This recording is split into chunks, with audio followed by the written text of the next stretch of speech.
하나님 말씀, 하나님 말씀은 야고보서 1장 2절에서 8절까지 말씀입니다. 야고보서 1장 2절에서 8절 말씀, 신약 370쪽 되는 하나님 말씀입니다.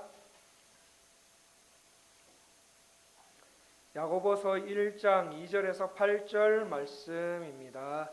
다 찾으셨으면 몸이 불편하지 않으신 성도님들께서는 다 일어나셔서 하나님의 말씀을 봉독하시겠습니다. 야고보서 1장 2절에서 7절까지는 교독하시고 마지막 8절은 합독하시겠습니다. 2절입니다. 내 형제들아, 너희가 여러 가지 시험을 당하거든 온전히 기쁘게 여기라.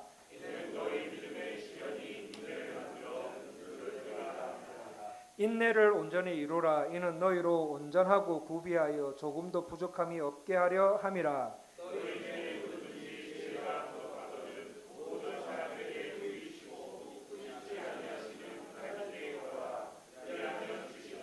오직 믿음으로 구하고 조금 더 의심하지 말라. 의심하는 자는 마치 바람에 밀려 요동하는 바다 물결 같으니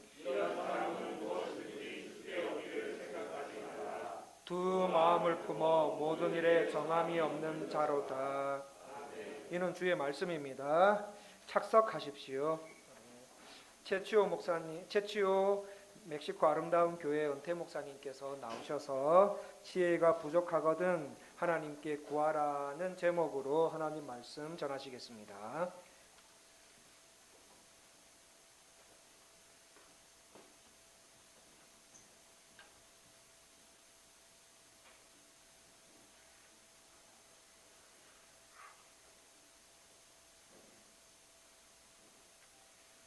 네, 2절에 내 형제들아, 너희가 여러 가지 시험을 당하거든 온전히 기쁘게 여기라.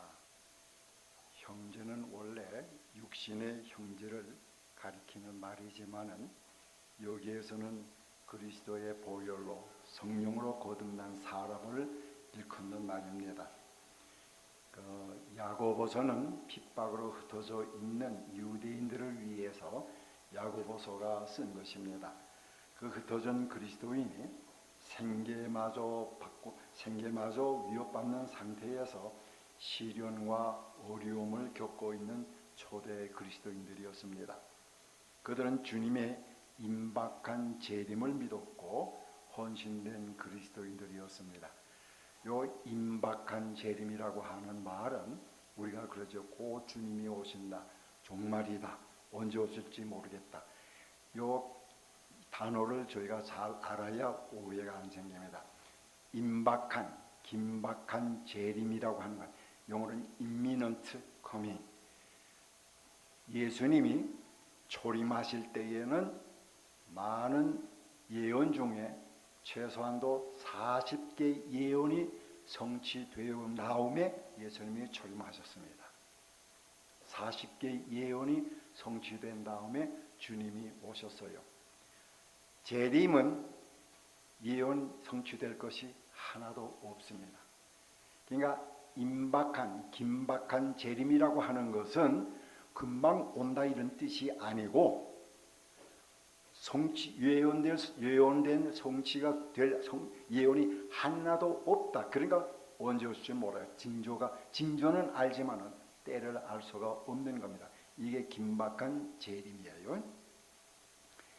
그러니까 초대 그리스도인들이 다 초대 교회 그리스도인 말고 초대 교회를 우리는 돌아가자, 본받자, 그건 그렇게 하면 큰일 납니다.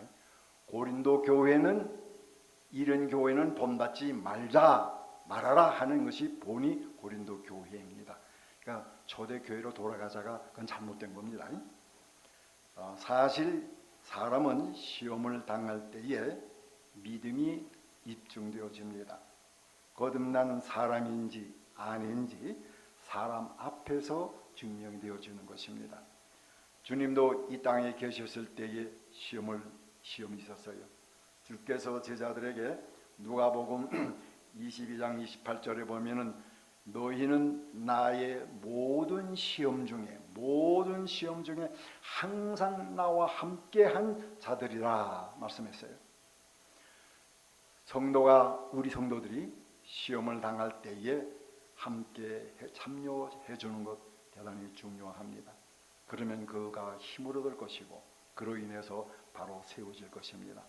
베드로는 말하기를 그러므로 너희가 여러 가지 시험으로 말미암아 잠깐 근심하지 않을 수 없다 그랬어요. 야고보는 시험을 당하거든 기쁘게 여기라 그랬고요. 시험을 당했는데 왜 어떻게 해서 우리가 기뻐할 수 있습니까?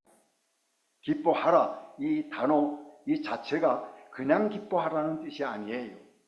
자랑하고 싶어서 견딜 수 없이 날 그 마음이 기쁨이 넘치는 그 기쁨을 말하는 거예요. 참 이 기쁨과 이 시련하고를 지금 여기 야고보가 한 얘기를 보면은 참 신기해요. 이걸 깊이 우리가 봐야 돼요.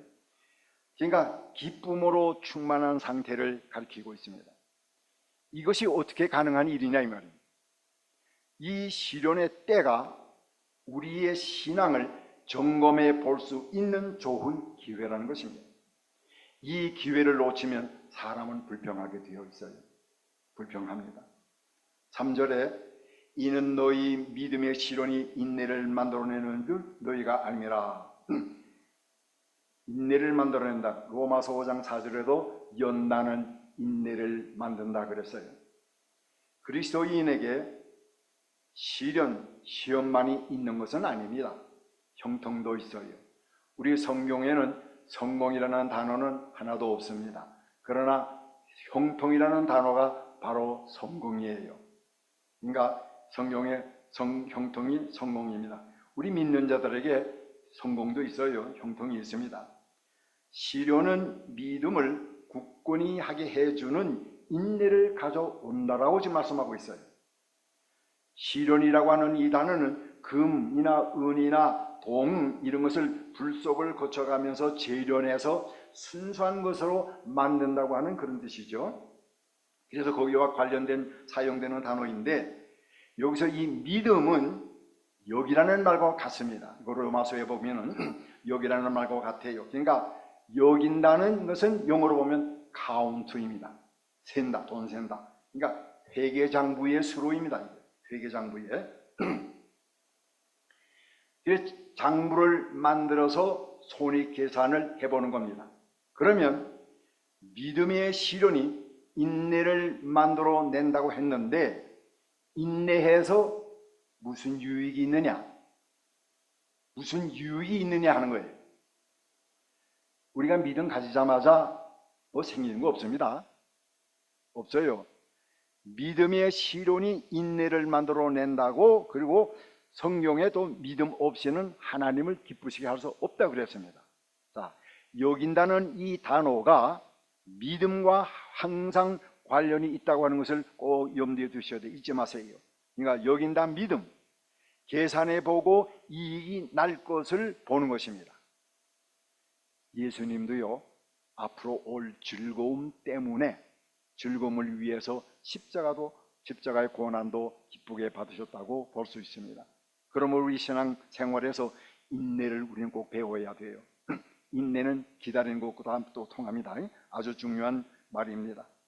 사도행전 5장 41절에서도 사도들은 그 이름을 위하여 능력받는, 고통받고 핍박받는 능력받는 일에 합당한 자로 여김을 기뻐하면서 그 고난을 기뻐하면서 공회 앞을 떠나갔다 그랬어요.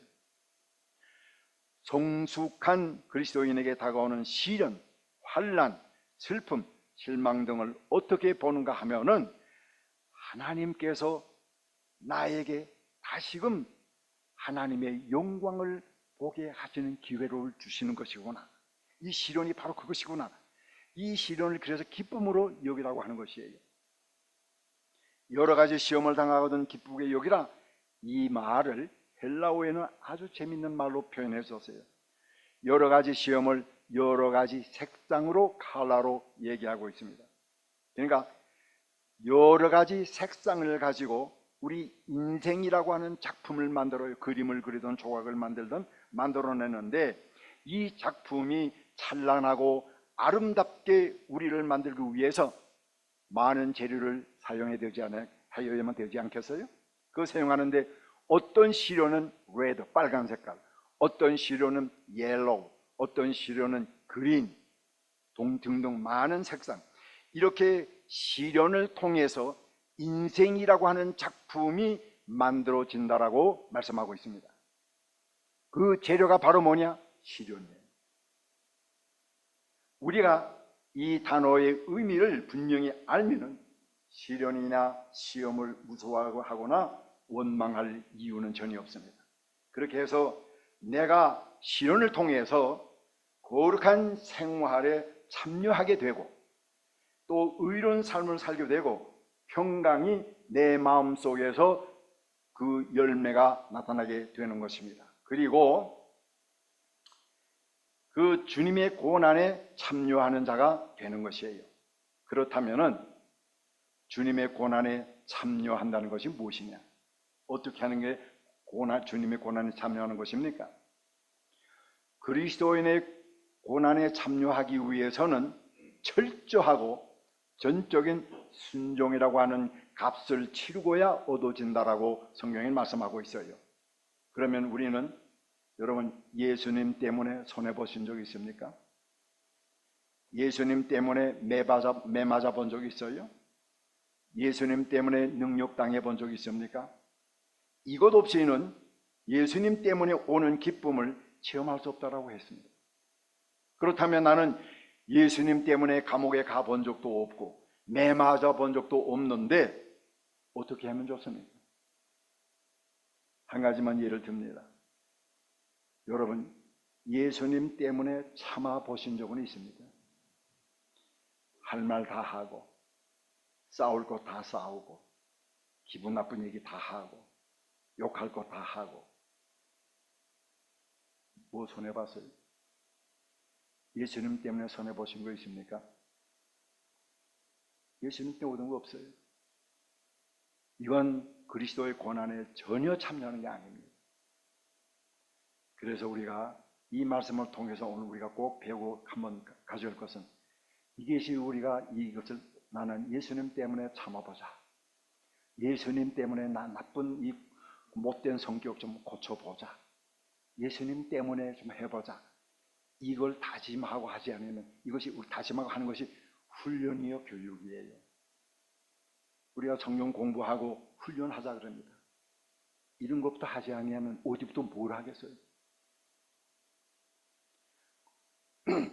그리스도의 고난에 참여하는 것이 고난의 아픔으로 끝나는 게 아니에요. 고난 다음에는 참 기쁨이 옵니다.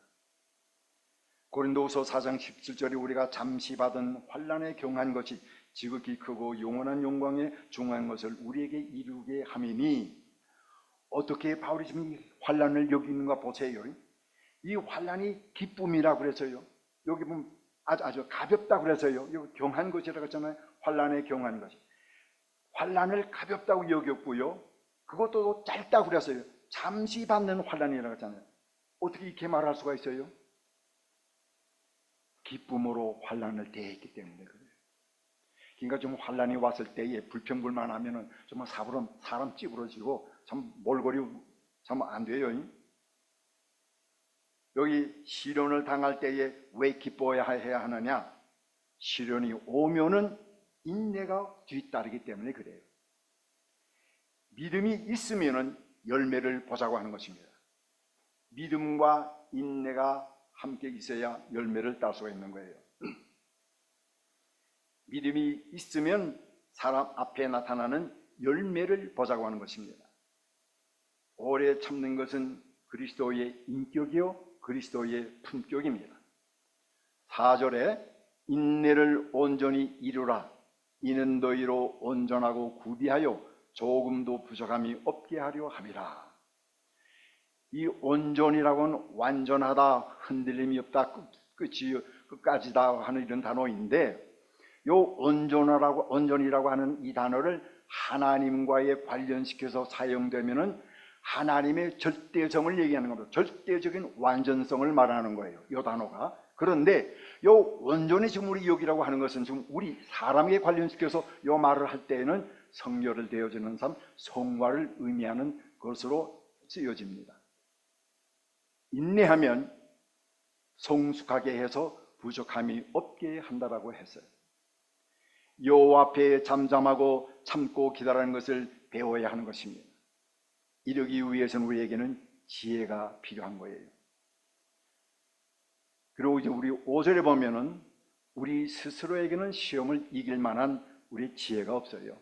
그렇기 때문에 하나님의 지혜를 구하지 아니할 수가 없는 거예요. 5절 봅니다. 너희 중에 누구든지 지혜가 부족하거든 모든 사람에게 후히 주시고 꾸짖지 아니하시는 하나님께 구하라. 그러면 주시리라. 여러분, 여기 지혜를 얻기 위해서 책을 많이 읽어라, 많은 체험을 하라, 이런 말씀하지 않았어요. 왜 그래요? 이 지혜는 세상에서 얻어지는 것이 아니기 때문에 그런 거예요. 지혜라고 하는 단어는 물론 성숙의 이렇게 집합, 모음이라고 종합이라고 볼 수 있고요. 지식은 분석이라고 보면 되는 겁니다. 그러므로 지혜는 어떤 이론이나 사상을 말하는 것이 아닙니다. 올바른 목적을 달성하기 위해서 올바른 수단을 적용시키는 능력을 말하는 것입니다. 근데 시험을 당할 때에 왜 지혜가 필요한가 이거예요. 우리는 대체적으로 시련을 당하게 되면은, 물론 이 시련은 여러분이 광범위하게 생각하세요. 돈 문제도 있고요, 사업 문제도 있고요, 자녀 문제도 있고요, 인간관계도 있고요, 질병 등등 다 합니다. 이 시련, 기도를 할 때 우리는 어떻게 기도합니까? 이 시련을 건져주세요, 이길 수 있는 힘을 주세요, 이런 기도를 우리가 합니다. 잘못됐던 말이 아니에요. 야고보는 우리 보고 시험을 당할 때에 가장 중요한 것은 지혜라 이렇게 말씀합니다. 왜 지혜냐? 하나님께서 시련을 통해서 우리에게서 이루시고자 하는 것을 하나도 잃지 아니하고 다 얻을 수 있는 그 지혜가 우리에게 필요하다고 하는 것이에요. 예를 듭니다. 교통사고 났어요. 아침에 출근하다 교통사고 났습니다. 그러면 우리 한국 사람은 되게 뭐라고 그래요? 오늘 참 재수없네. 어젯밤에 꿈이 사납더니 이런 교통사고 나네.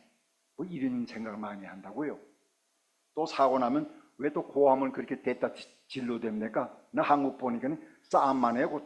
아니, 보험은 왜 들어요? 그 보험이 다 해결해 줄 건데 왜 소리 지르고 그런지 모르겠어. 하여간 우리가 교통사고 났을 때에 그렇게 하시면 그럼 지혜를 못 얻어요. 지금 우리 지혜를 구하는 게 바로 그겁니다. 사고 났어요?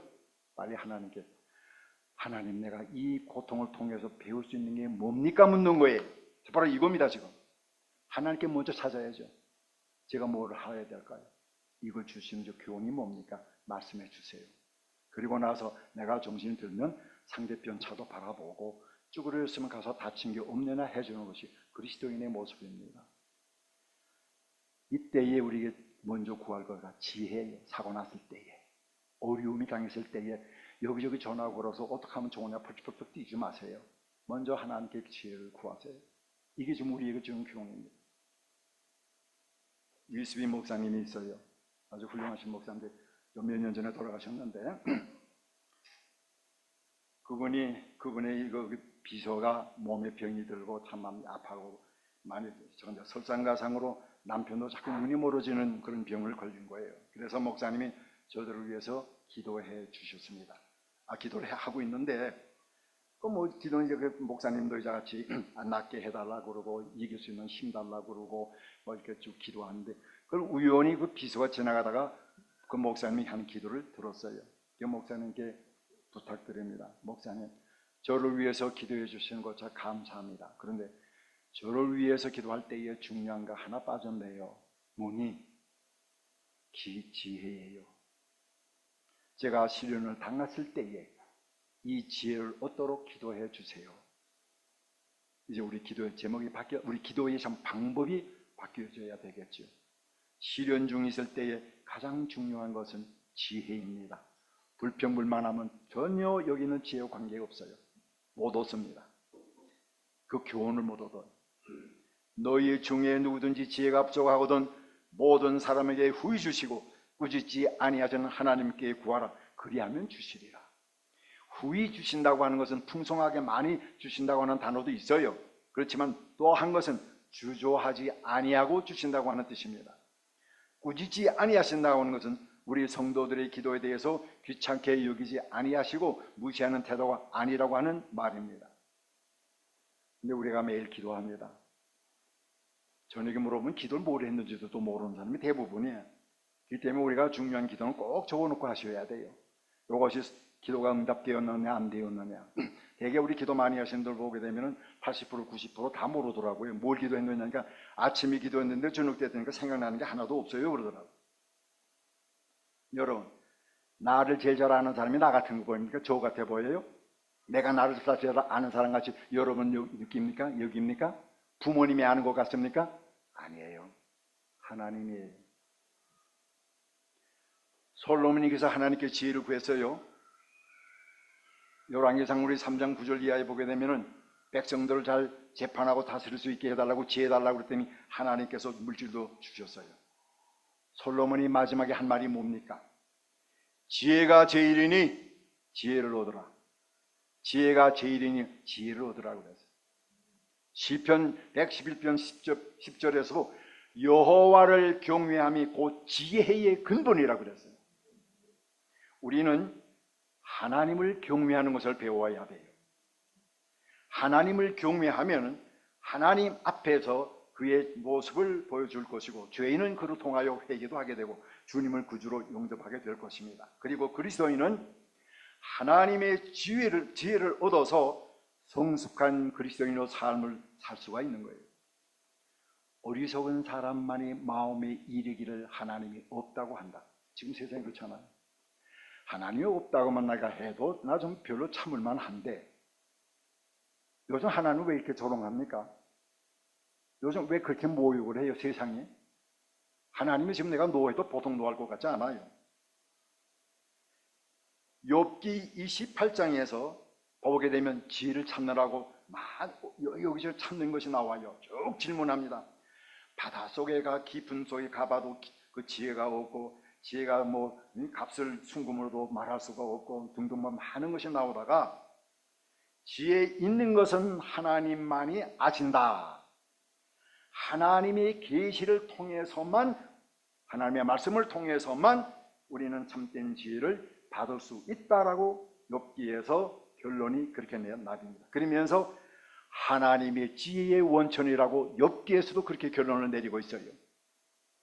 이제 우리 사람 봅시다. 요셉은요 형들에 의해서 애굽으로 팔려갔잖아요. 하나님을 경외하였기 때문에 후에 애굽의 총리가 되고 기근에서 애굽과 다른 사람들을 건질 수가 있었어요. 다니엘은 바벨론의 포로로 잡혀갔어요. 그러나 그곳에서 하나님을 경외함으로 바벨론의 왕에게 권고와 충고를 해줄 수가 있었던 것입니다. 이와 같이 하나님을 경외하는 것이 지혜의 근본이에요. 하나님을 믿는 자들에게 지혜를 주셔서 귀하게 또한 쓰시는 것을 우리는 알 수가 있고 볼 수 있습니다. 우리 가정의 자녀 문제, 사업 때문에, 직장에서 우리가 건강 때문에 인간관계에 어려움이 여러분이 있습니까?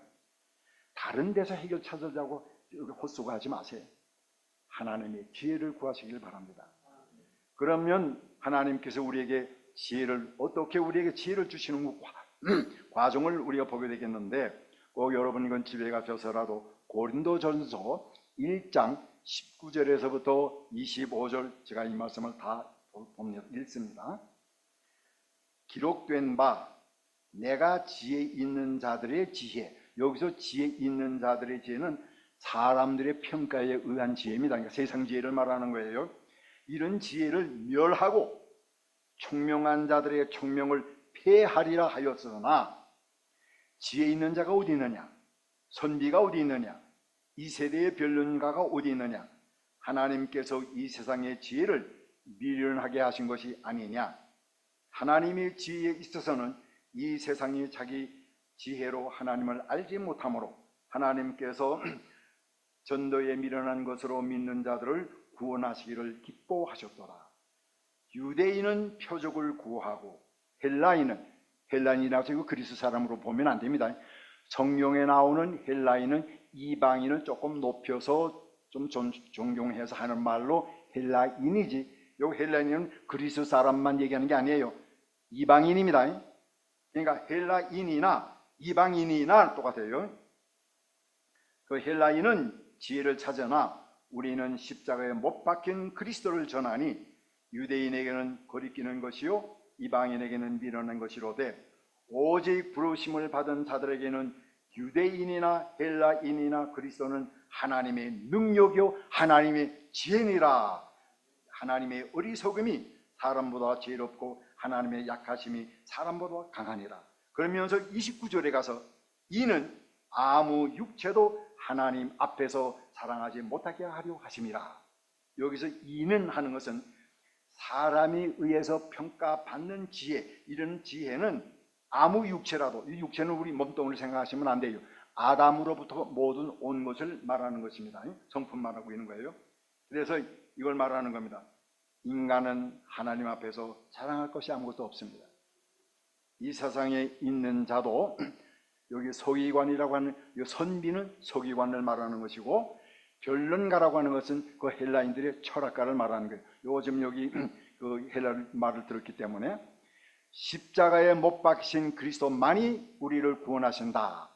그리스도가 하나님의 능력과 하나님의 그 지혜가 되신다고 하면서 고린도전서 1장 30절에 너희는 하나님으로부터 나서 그리스도 예수 안에 있고 예수는 하나님으로부터 나와서 우리에게 지혜와 의로움과 거룩함과 구속함이 되셨으니, 여기 보면요, 의로움 플러스 거룩함 플러스 구속함, 이게 지혜의 내용입니다. 여기서 나서는 무슨 거듭남을 말하는 거고요, 그리스도 아니라고 하는 것은 그리스도와 연합을 가리키는 것입니다.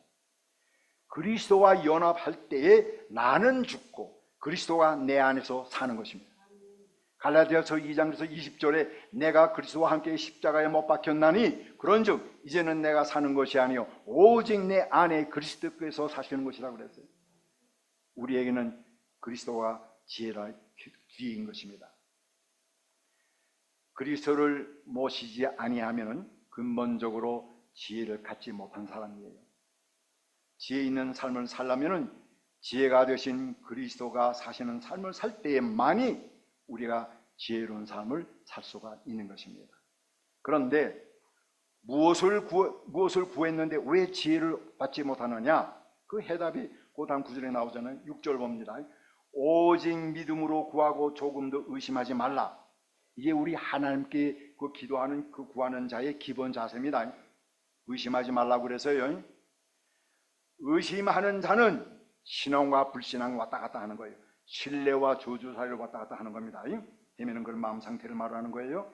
의심하는 자는 마치 바다에 밀려 요동하는 바다 물결 같으니 이런 사람은 무엇이든지 주께 얻기를 생각하지 말라. 두 마음을 품어 세상이냐 하나님이냐 사이를 오고 가는 두 주인을 섬길 수 없다 했는데, 모든 일에 정함이 없는 자로다. 신앙생활에 일관성이 없는 것을 말하는 것입니다. 왜 지혜롭지 못한다고 그랬어요?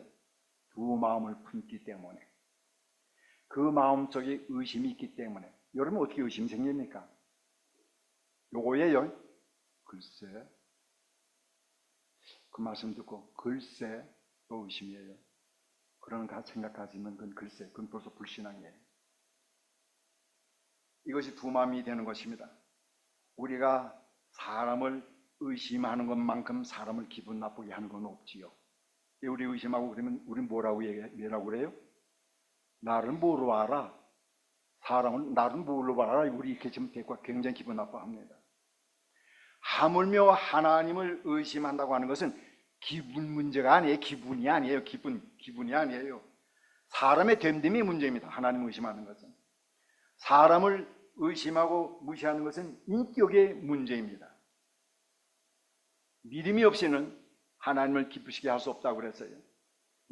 히브리서 우리가 11장 6절에, 마가복음 1장 24절에서도 그러므로 내가 너에게 말하노니 무엇이든지 기도하고 구하는 것은 받은 줄로 믿어라. 그리하면 너희에게 그대로 되리라. 지금 이걸 여기서 지금 이게 믿음의 정의는 이제 사도행전 27장 25절에 있지만 이제 조금 더 설명하고요. 복음서를 읽어보게 되면은 어떤 사람을 칭찬할 때 그 사람의 무슨 뭐 근면이나 용기를 칭찬한 것이 아니고 믿음을 칭찬했습니다. 꾸짖을 때에도 믿음이 없는 것과 마음이 완악한 것을 주님은 꾸짖으셨어요. 이제 이거 마가복음 읽을 때도 보세요. 믿으라와 하고 그대로 되리라. 이걸 염두에 두세요. 자, 그러면 믿음이란 무엇이냐? 성경 전체에 믿음의 정의는 사도행전 27장 20절 딱 한 군데밖에 없습니다. 내용 말씀이 뭐예요? 그러므로 여러분이요 안심하라. 나는 네게 말씀하신 그대로 되리라고 하나님을 믿노라. 이게 믿음의 정의입니다. 자, 그러면 구약시대 사람은 예수님이 없었잖아요. 지금 우리가 구원받는 것은 반드시 예수 그리스도의 보혈로 우리가 구원받는데 구약시대에는 예수님이 안 계셨잖아요. 그러면 우리가 봅시다. 노아가 믿은 게 뭐예요?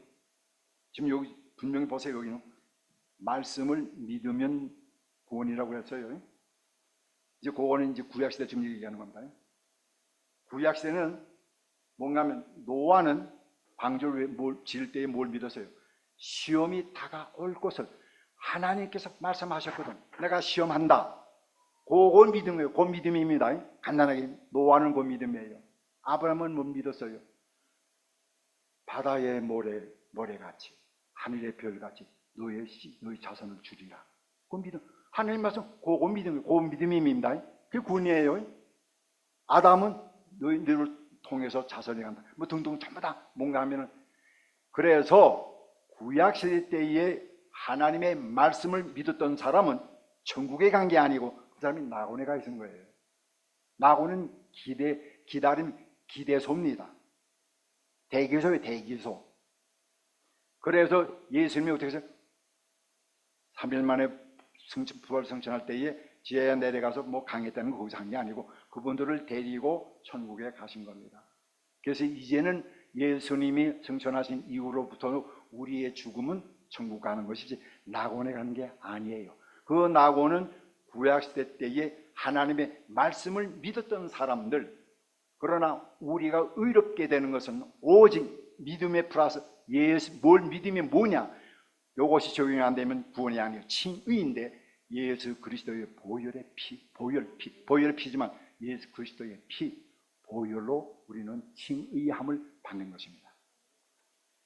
좀 말이 좀 길어졌습니다만은 바울의 말과 같이 믿음은 말씀의 약속을 의지하는 것입니다. 믿음은 하나님을 기쁘시게 하는 것입니다. 내 말을 믿어주는 사람 우리가 얼마나 고맙습니까? 응답받지 못하는 가장 큰 원인은 마음 한구석에 의심이 있기 때문에 그런 거예요. 베드로가 그렇잖아요. 믿음이 있었을 때는 물 위를 걸었지만 의심이 생기자 물에 가라앉지 않았습니까? 주님은 그러면서 믿음의 적은 자여 왜 의심하느냐고 책망했습니다. 야고보는 의심을 품는 자는 마치 물 위에 떠 있는 나무 조각 같다라고 말씀합니다. 나무 조각은 물결 치는 대로 요동합니다. 기복이 심해요. 풍주에 밀려 요동하지 않게 하려 함이라고 했습니다. 에베소 4장 14절에서도 사람의 속임수와 간사한 유혹에 빠져 온갖 유혹의 풍조에 밀려 요동하지 않게 하려 함이라고 말씀하고 있습니다. 교리에 이리 밀리고 저리 밀리는 것은 미숙한 증거입니다. 영적 생활이 안정되어 있지 아니하는 미숙한 상태인 것입니다. 야고보서는 우리를 보고 성숙한 그리스도인이 될 것을 권면하고 있습니다. 그러기 위해서 우리에게는 지혜가 필요하다고 말씀합니다. 기도합니다. 아버지 하나님, 세상을 둘러볼 때에 안전한 것이 없고 편한 것이 없고